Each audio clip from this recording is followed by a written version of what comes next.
And I thought it was a very unflappable answer. Gator, you've been there at press conferences where people have said, it doesn't bother me, and you could tell it bothered them. Right. You could tell it bothered them. When you heard Stafford's response, didn't he sound like, yeah, I really don't care? Yes, that's what that sounded like. But I can also tell you that, being at a press conference after the Jets game, when he was talking, you could tell he was really bothered by the loss and how he had played. He was very short with his answers at that press conference.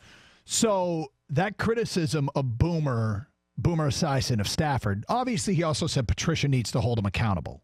And Patricia needs to make sure that he's bringing out the best in Matthew Stafford. And there was a lot more paraphrasing, but it was just brought up to Matt Patricia, the head coach of the Lions, and here's what he said. I think the good thing for me is I don't listen to anything really outside of our building because it doesn't matter, and it doesn't really affect us because people don't really know what goes on inside this building, which is how I like it, and I enjoy that part of it because it is private to us. I think the only thing I'll say on this whole ridiculous topic is just I'm very blessed and lucky to have Matt Stafford as my quarterback. And there are, everybody else in the league would be in the same boat. He's a phenomenal quarterback. He's a great leader. He's certainly the heartbeat of our team. And, he's a great guy to be around. We're grinding through this thing every single day, trying to get ready for an opponent. It's great to be able to have a quarterback that as a head coach I can go to at any point in time and say, hey, what do you think about this? Or what does this look like to you? Loves the game, loves to talk football, always trying to get better, competitive. So I don't know what else you can ask for. So there's his answer. And the only thing I disagree with there is I don't think everybody else in the league, there are probably a handful plus of teams that would rather have their guy than Stafford. I think the majority, I think more than half the league would rather have Stafford than their guy. And if they could just do a quick 1-to-1 swap as far as the football player is concerned. But, hey, look, man, I think this is one of those weird ones where I'm not mad at Boomer for having his opinion because I think he's right about who Stafford is. I'm not mad at Stafford for continuing to be who he is and not try and be something he's not. I'm not mad at Stafford for the way he answered the question when brought to his attention, and I think Patricia handled it fine. I think this is just a good old-fashioned, people look at things differently, and I'm not mad at anybody. Hell yeah. Somebody... I could yell. Do you want me to yell? No, I don't want you to yell. You want me to be someone who I'm not? Absolutely not. I think the other way to look at it and put it more into perspective is Boomer is now in the role of being a commentator. Mm-hmm. And when you're in the role of being a commentator, you're asked for opinions and you're giving opinions. And you're going on your gut. If it's your 51%, as we say, well, you're gonna go with that, and it's gonna seem like you're at times that may be absolutely how you feel. I'm not gonna put words in Boomer's mouth. He's a big boy and he said what he wanted to say. But it's a different role that he's at now, and I don't know. I think when you look back on it, there's nothing wrong, in my opinion, with how Stafford is leading at this point.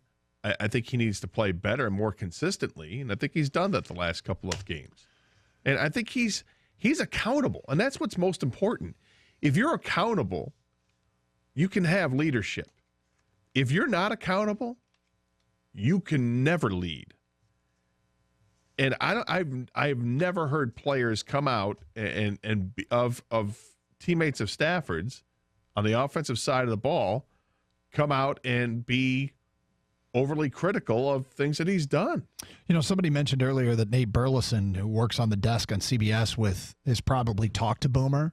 But by all accounts, everything I've heard from Nate loves Matthew Stafford. Oh, yeah. But why do people say Stafford's being paid like Rodgers and Breeze, but they don't mention that he's being also paid like Carr, Garoppolo, Cousins, and Ryan? Well, there you go. Yeah. Ironically, it's Boomer Esiason that Stafford reminds me of. That's from Charles and Ramsey. Stafford blows, bottom line, all the fourth quarter stats. How many years are you going to continue to make excuses, Doug? I'm not making excuses for him. He is what he is. And I think you can win with this. It's hard. Well, you can, but it's hard to win when you don't have a balanced team, or if you don't have a really, really, really top-heavy team. The 2011 team, that was pretty top heavy what they had then when he threw for, the 41 touchdowns and the 5,000 yards. That was a top heavy offensive laden team, and they matched up with another top heavy offensive laden team in the playoffs against New Orleans. When they had a defense, that's when they had a chance. And that unfortunate playoff game against the Cowboys, the Lions did have a much better defense. And that's the team that really should have won a playoff game, and they were denied that opportunity in that game. We're not going to rehash it again because I want to continue working with Doug for the next 2 hours. Thank you. Let's go to Kyle in Waterford. You're next on 97.1. Hi, Kyle. Hey, what's going on, guys? Love you? the show, man. You guys are always killing it, man. Thank you.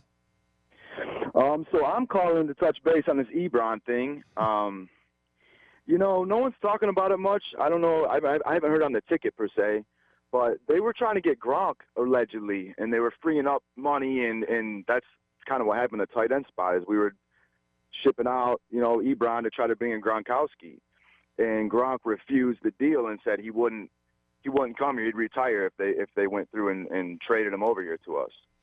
And I just imagine what we would have to give up to get him, and then how would it be going forward with him? It's an interesting point, Kyle, and it's one to think about here. Did they basically, the old story, you quit your job because you think you're getting a new one, and then you didn't get it, and now you've got no job? Did the Lions cut Ebron, think they're going to get Gronk, and then they didn't, and then they had they had to move on to Plan B? Yeah. Which, Luke Wilson, I don't want to turn this into bashing Luke Wilson either. No, Luke Wilson is what he is, but all I ask is be the best football team you can be, and I don't care particularly if Ebron's a little overpaid or drops a pass here and there. Were they better with him than without him? And I would argue that offensively right now, they look pretty good offensively, but would they be better if they had Ebron? And I would argue, yeah. I think so. I'd say so. So yeah, I think Gronk would have been great to have here. I don't blame him for not wanting to come here. But that would have been amazing to have Gronk in the Lions jersey on Sundays, man. Kyle, thank you for the phone call. 248-539-9797. Vincent on a cell. Hi, Vincent. Yeah, hi. Hey. Here's my beef with the Lions. I think that Stafford is a great quarterback, for one thing. But one thing he has to learn how to do is he gets sacked too many times. He has to get out of the pocket and throw the ball away and not take the losses for the yards. But when he delivers the ball, he puts it right on the receivers. And that's my other beef with the receivers.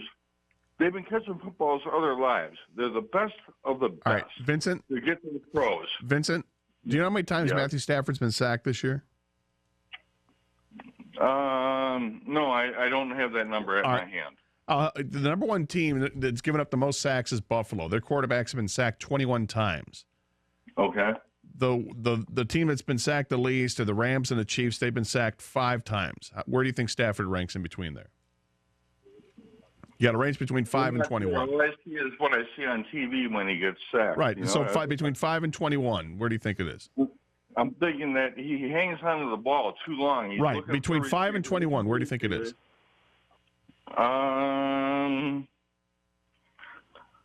What, per game or? What the total sacks on a season? 21 sacks for Buffalo quarterbacks so far this year. 5 between Kansas City and the Rams. So you think Stafford gets sacked a lot? How many times do you think Stafford's been sacked this year? Probably about 10. 10, and you think 10 would be a lot? Well, 10 would rank 11th in the league. Matthew Stafford has been sacked only 6 times this year, one more than the fewest in the entire National Football League. Well, I guess I'm thinking back a few years ago, and then the receivers, like I'm saying, the receivers, they've been catching footballs all their lives. Why when they get to the pros, the best of the best, they drop these passes. The Lions are good for dropping passes. I don't understand it.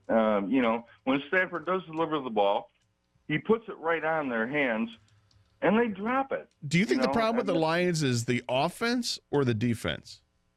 Well, and then my other beef is with the defense. All right, is it a bit? I'm just curious. Is it a bigger beef with the defense or the offense? Well, the whole. Is it a bigger beef with the defense or the offense? I feel like I'm an optometrist right now. All right, look. Let's think about this. The whole team I mean, the teams that they've We don't had. have time to think about it. Do you think it's either is the defense a bigger problem or the offense a bigger problem? Gator, I'm done. I I'm tried. done. You did try. The Lions have dropped 5 passes this year. According to the list I'm looking at here, team ratings, Washington Post does it every year. I don't know why they do it, but they have the Lions with 5 drops, which is right in the middle of the league.